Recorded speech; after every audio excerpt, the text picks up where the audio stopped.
Okay, there we go. This is case 24, Seppo's poison snake. What was that again? Seppo's poison snake. Okay, thank you. Preface to the assembly.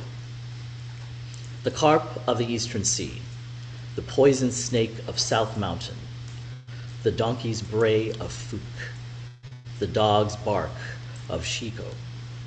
These do not fall into the commonplace. They do not behave like animals. Tell me, what is the conduct of each of such a person? Main case. Attention. Seppo addressed the assembly saying, "There's a poison snake on South Mountain. All of you had better look out."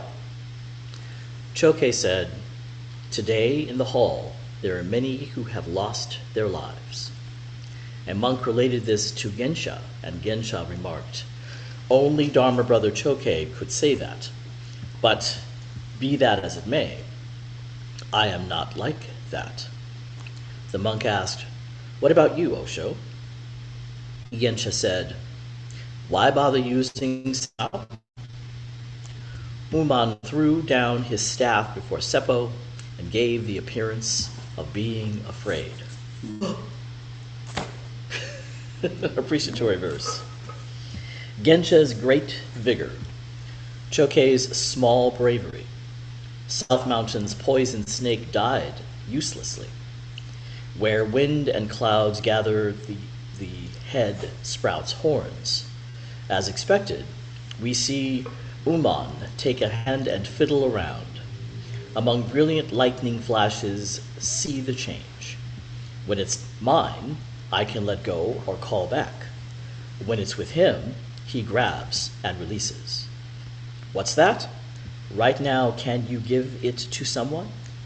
Its chill mouth rends them, but men don't feel the pain.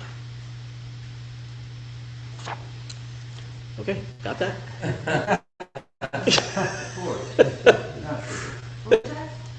I know. Just when you think a koan can't be any more obtuse.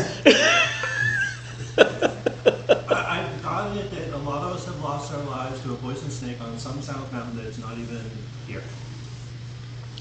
Okay. You could string that along into a story. So, there's a lot here.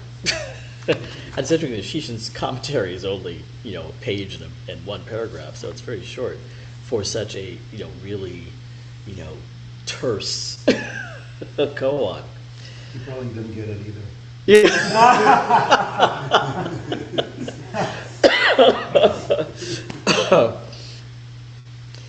So, Seppo, just to who these people are. Choke, Gensha, and Uman were all students of Seppo. So Seppo, again, the Golden Age, Tang Dynasty, 9th, 10th century China, when all these guys were,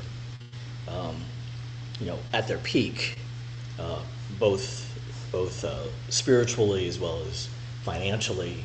The state at the time was very pro-Buddhism, unlike later when the Buddhists were, the whoever was in power didn't like them and tortured them, killed them for short periods of time. There were a couple of periods of Buddhist persecution, but this particular time, lots of temples, lots of money, lots of monasteries around, and a lot of very famous teachers. A lot of which is a lot which comes down to us today. Buddhism is still more existent in China, even though it's pretty much died out. More existent in China today than it is in India. India, it's almost completely gone, but in China there's small, remnants of it, and some of the Tibetans who survived the invasion are still there. So, but we're talking about a practice that 1,000 years later is no longer really as powerful as it was. But these four characters they all knew each other, and they all practiced together. And they're all commenting on that one line. there's a poisonous snake on the South Mountain. All of you had better look out. So, once you figure out who this poisonous snake is, and this poisonous snake is really just another metaphor for your true self, which only raises more questions than it does answer. What is this true self? And why is this particular metaphor, the poison snake, being applied to that true self? So, it brings up the problem with Zen. Invariably, if you sit quietly for long enough, your experience, your direct experience of reality changes. It's just a natural, outpouring of, a natural result of sitting still and focusing on your breath and really bringing yourself back to the breath over and over and over again. That completely changes how you experience reality. We're so busy all the time, and it's not just these days. I mean, I think human beings, for as long as we have known them in history, have been busy doing something or other. Even if it was just surviving, they were busy. Sitting around quietly for hours on end was somewhat of a luxury. Everyone couldn't do that. At this particular time in China, the best way to get educated was for their parents to send. They could only send their sons at this point, because it was very, very male dominated. There were some nunneries, but not as many. But the literacy rate at this time, 10% among the general population, 50% in monasteries. So the best way to get an education would be go to the monastery and spend time copying sutras. And that's how they learn to read and write. So we're talking about some of the best educated people at this particular time having time, the luxury, the privilege of being able to sit long enough for their experience of reality to make that the alteration that Zazen does, to bring people to this level of enlightenment that they otherwise really wouldn't have time if they had to spend time just surviving every day. They wouldn't have had time to do that. Not that surviving every day isn't also practice, because it is. There's nothing outside of practice. But the level of realization does vary depending on how you're approaching that practice. So we're talking about people who've had this privilege of really sitting and really focusing and working with teachers who were very well skilled. So it gives you an idea of where they are.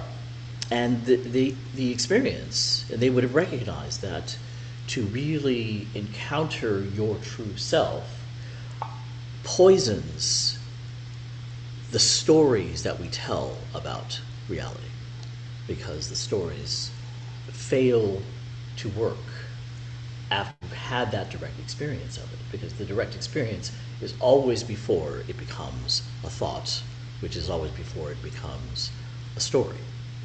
So once it becomes a thought, it's after the fact. It takes several seconds for your body to recognize an experience and then turn it into a story. Your body, if it's something that is hurting you, like placing your hand on a hot stove, your body has long moved before your brain really registers what that was, and then seconds later, say, "Ow!"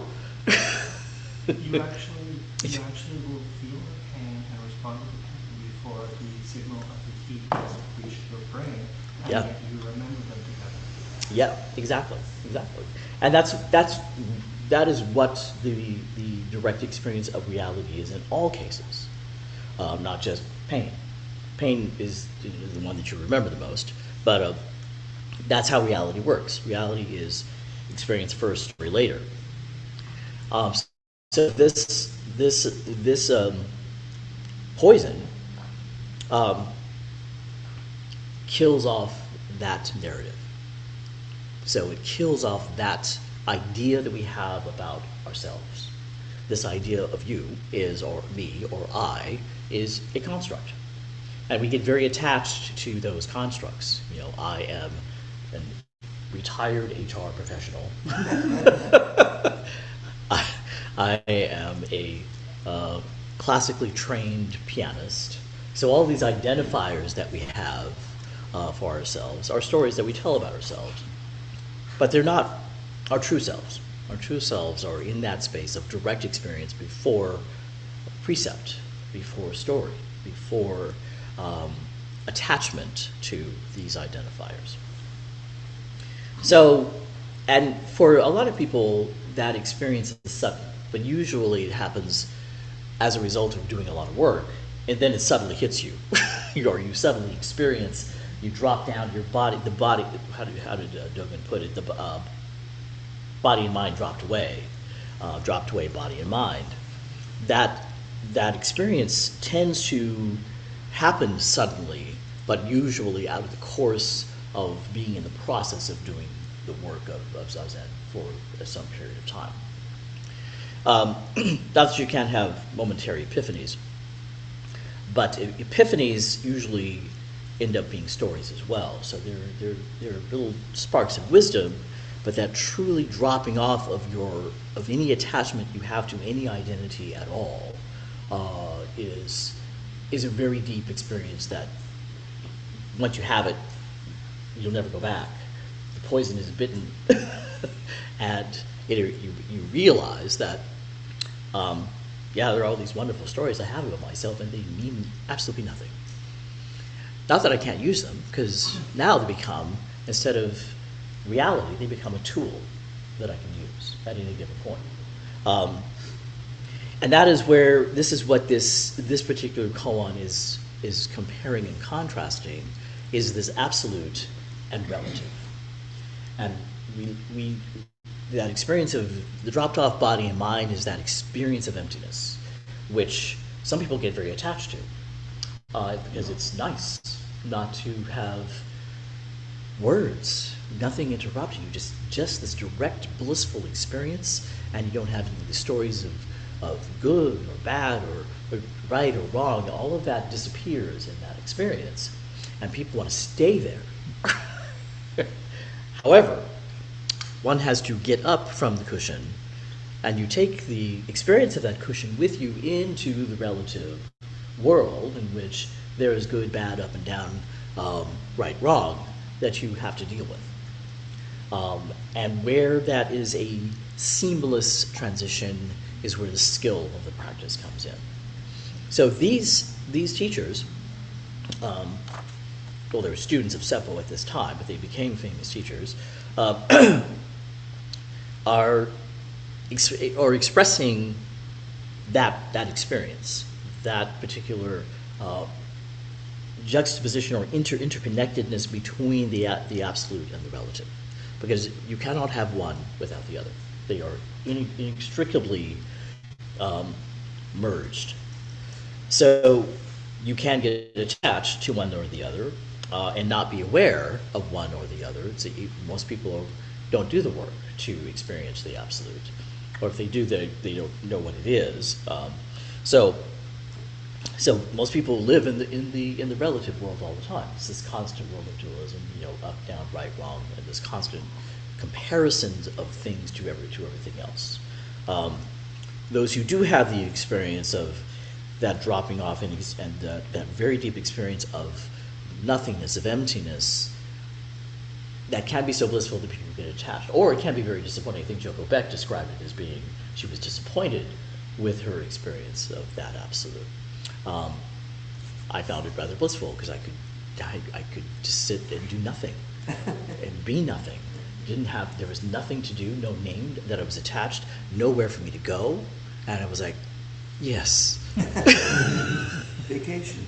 Everybody's just staying right here, and I immediately was like, oh, I get it.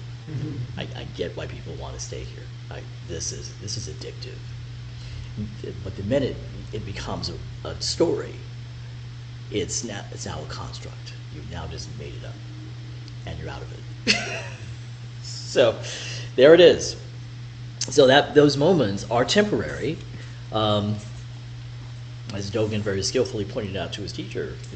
I experienced dropped off body and mind. And the teacher said, "You got it." And he goes, "Don't compliment me on something that's only temporary." And he says, "Well, now you double got it, because you dropped off body and mind, and now you've dropped off dropping off, and you've gone back into the marketplace, riding the ox backward, playing your flute, because you're at home, wherever you are, with whatever you're doing, and able to make that seamless transition from the experience, the direct experience of what life is, and respond appropriately to whatever the relative world hands you to deal with.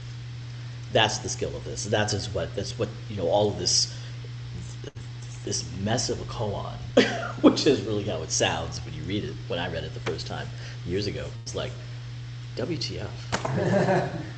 What the hell does this mean? And why do I have to work on this? So, but am I so glad I did? Because here you are.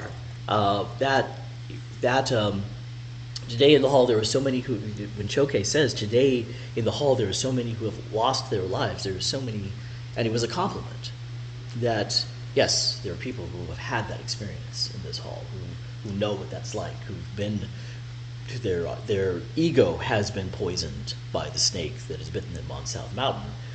And of course the other brother says, why bother using South Mountain? Because what is a South Mountain? It's everywhere. There's no place that isn't South Mountain. There's no place that doesn't have the snake that is going to, the poison snake that is going to destroy whoever it is you think you are. And there you have it. So everybody can experience this. Everybody's experience will be their own experience, and everybody has to reintegrate from that experience back into the relative world. So that's what it's all about. That's what this koan is talking about. And Shishin does do a good job of describing it. It's a very short commentary, but he gets there. So the other references to Master Fuke, who I'm not sure who, I'm sure that Shiko, those two descriptions, the donkey's bray of Fuke and the dog's bark of Shiko, I'm sure, I'll have to look at who Shiko was. I think in the other commentary, I forgot to read it, talks about both of these. Shishin only talks about Master Fuke. Master Fuke, every time someone asked him an intellectual question about Buddhism, he would get down on all fours and start to bray and kick things out of the way. So he was being a donkey, or experiencing their intellectualizing of Buddhism as a donkey, because words, not that they aren't there, not that they aren't useful, but they're not it. Words cannot describe, cannot get to what that direct experience is, because that direct experience is before it becomes a concept. And once you form words about it, it's now a concept, and less than what it was as in its original experience. And there's the job. So, and it's not limited to just South Mountain. We could put the same thing, a poison snake on the streets of Seal Beach, in the sand at Long Beach, the skyscrapers of downtown Los Angeles. The important question is there a poison snake in the location of Long Beach? Yes. So, what is this sentence here? Amok related this to Gensha and his remark. Only Dharma brother Chokai could say that, but be that as may, I'm not like that. Oh. Meaning, none of us are like each other. Oneness contains an infinite number of differences.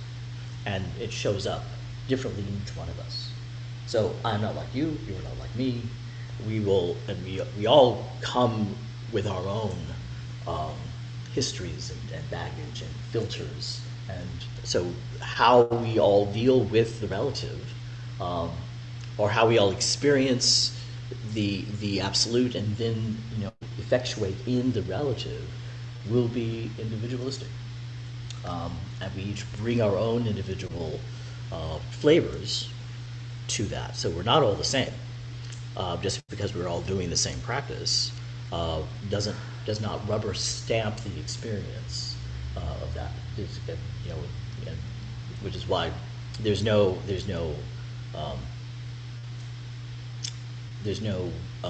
one way to get to the mountain. There are many ways, and many ways back into the relative, many ways of dealing with the situations that present themselves for each of us. Is that like the introductory verse? There's all kinds of different animals. Say again? I missed that. The introductory verse mentions different animals with different sounds. Is that similar? Well, those two animals, the donkey and the dog, were tools used by those teachers to hopefully encourage their students. So Foucault's braying like a donkey was his answer to anyone who was trying to intellectualize Buddhism. Shiko barking like a dog was his way. And the same Rinzai and his shout, Gute and his finger. I mean, everybody had their styles, and I could say Tenshin Mushi and his 4-year sins. What? 4-year sins. Oh. So anyone who asks to do something, like when I requested to be head training, which was 2004, 2005, winter of 2004 into 2005, but I needed to do it a specific way because I couldn't take 3 months off from work. So I came in with my plan and presented him to the Roshi, and he says, "Yes, make that work." And then as I was leaving, he said, "For your sins." So, be careful what you ask for, because I did the head training the most complicated way I think I've ever seen anyone do, and I was beyond exhausted when I went to it. But I made it. I did it.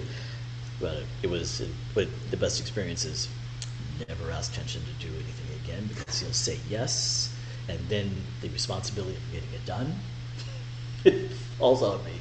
So, yes. Going back to the quote you had before, the way I had understood the "I am not like that" is that as soon as I had said the word I'm now the self, I no longer have that poison snake there. I interpret that quite literally. As soon as I say I, it doesn't apply to me. Is there anything to that, or? Well, I don't think there's no way of not being bitten by the snake once you've had that experience. What you do with the poison of your true self is completely different from everybody else. So we do still have to, and he's giving the example of what the absolute looks like in the relative, meaning it will show up differently for everybody. He still had that experience, because these are all very accomplished teachers. They've had that experience of the absolute. But take care. But his way of coming out of it, or now bringing that into the relative, is going to be different from everybody else. The I, we still have to conjure the I, that, because in order to have a conversation, there's subject and object. So you still have to deal with the relative. There's still an I that you have to use, but instead of the I using you use the I, knowing that the I really has no substance other than what you give it in story. But it's an effective tool. It's the only way we can really communicate with each other. we don't have a language that isn't dualistic, that doesn't have subject-object. It would be a very strange language. I can't even imagine what that might sound like. I just immediately thought of that Star Trek episode where they encounter the species that only speaks in metaphors. Dharma. I know that one. Yeah, There's you did. actually a Native American tribe that has a language where you cannot say anything without indicating how it is that you know it. They're just like, epistemology is built directly into the language. Not a single member of that tribe has ever been converted to Christianity. Well, for their sins.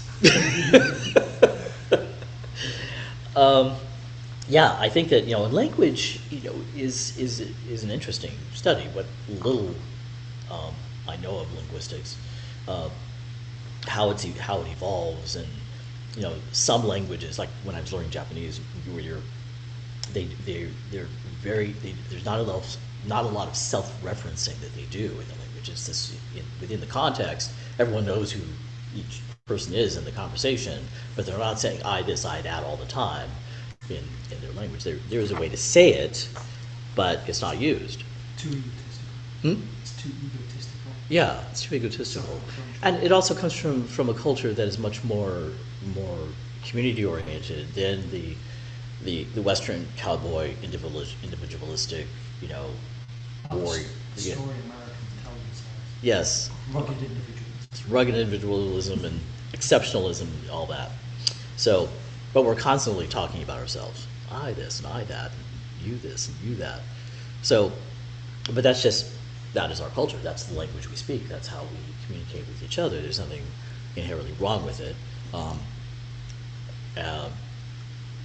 But how then do we talk about emptiness?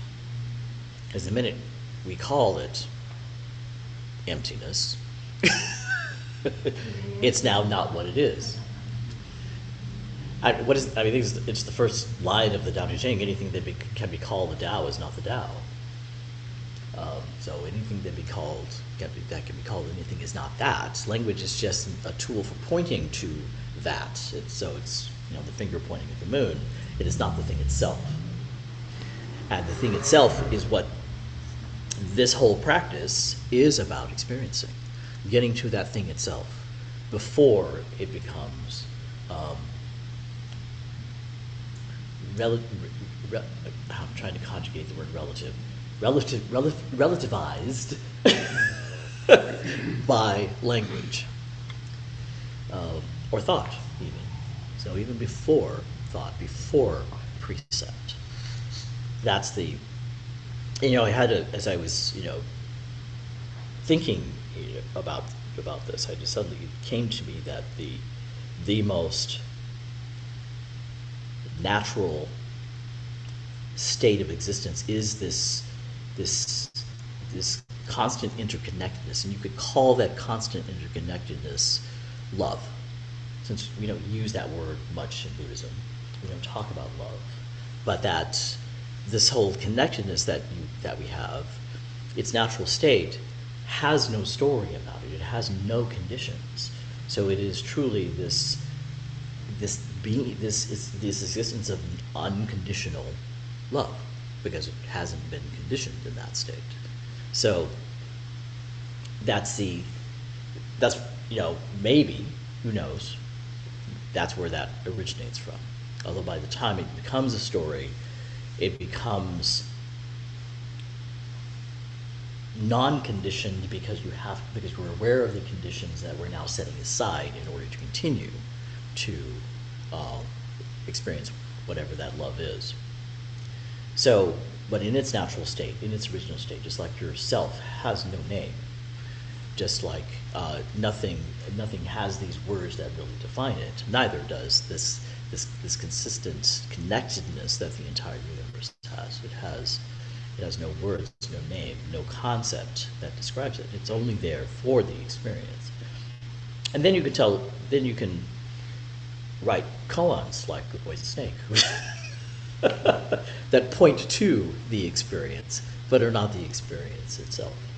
And the masters have done that over and over again, and that's really all of the koans are doing, is this constant pointing to this direct experience of reality itself.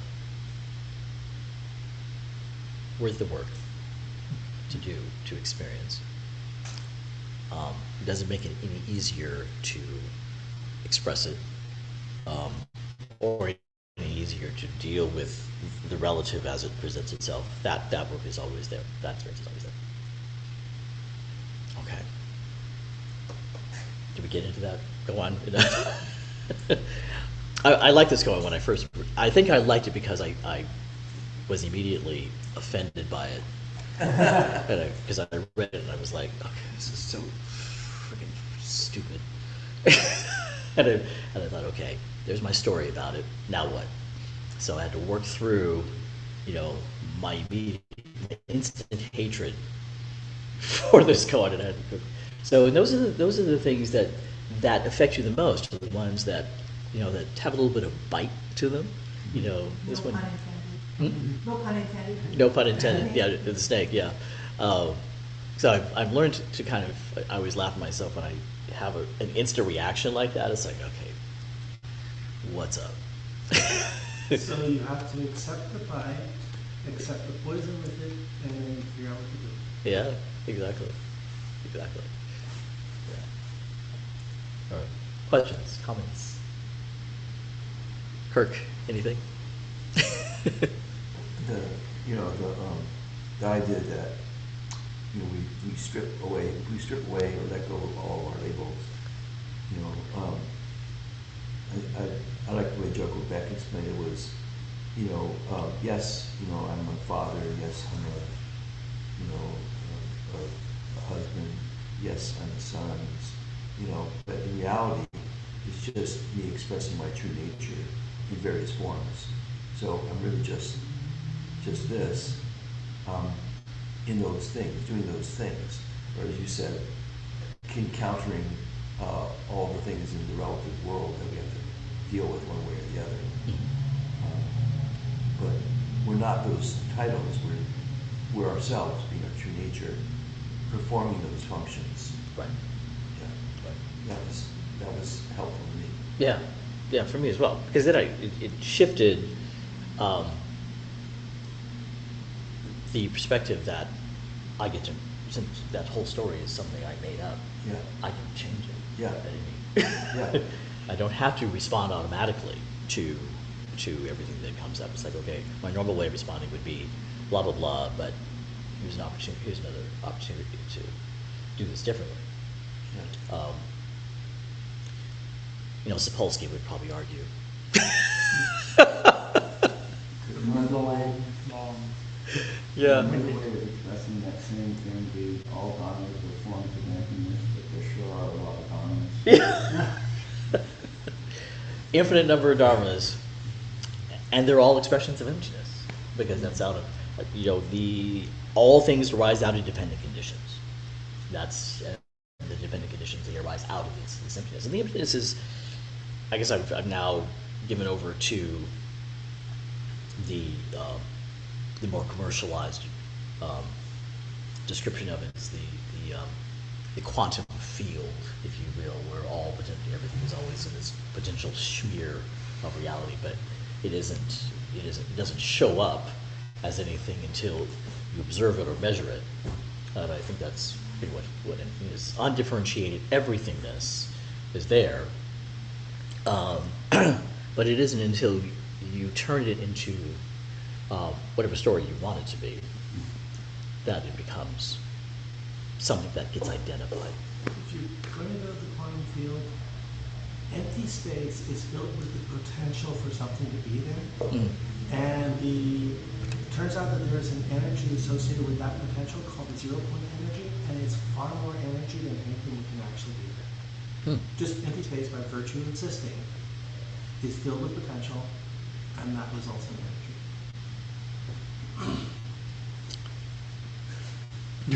Okay. It's like 10 to the I know. 30 kilograms The per good thing cubic meter. the good thing about science is that it'll change next month. No, this one's been. It's been around for a while? Yeah, this one's been the same for over half a century. Yeah. Oh, that's good. I kind of like, some sameness, changing all the time, because I'm defining your metaphor. There's always a new scientist within new theory. Yeah.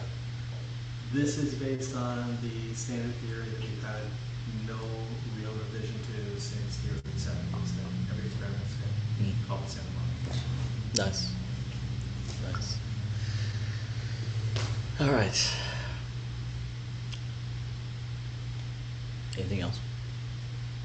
Final thoughts before we go back into the relative world and deal effectively with.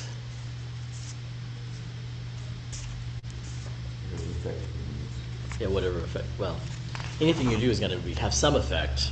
That's true. Whether it's good, bad, or neutral. See, in comes rhinoceros horn fan. This is the next case. I think that is in both Blue Cliff and this book, if I remember correctly. But I'll look that up. All right, let's close. Thank you, everybody.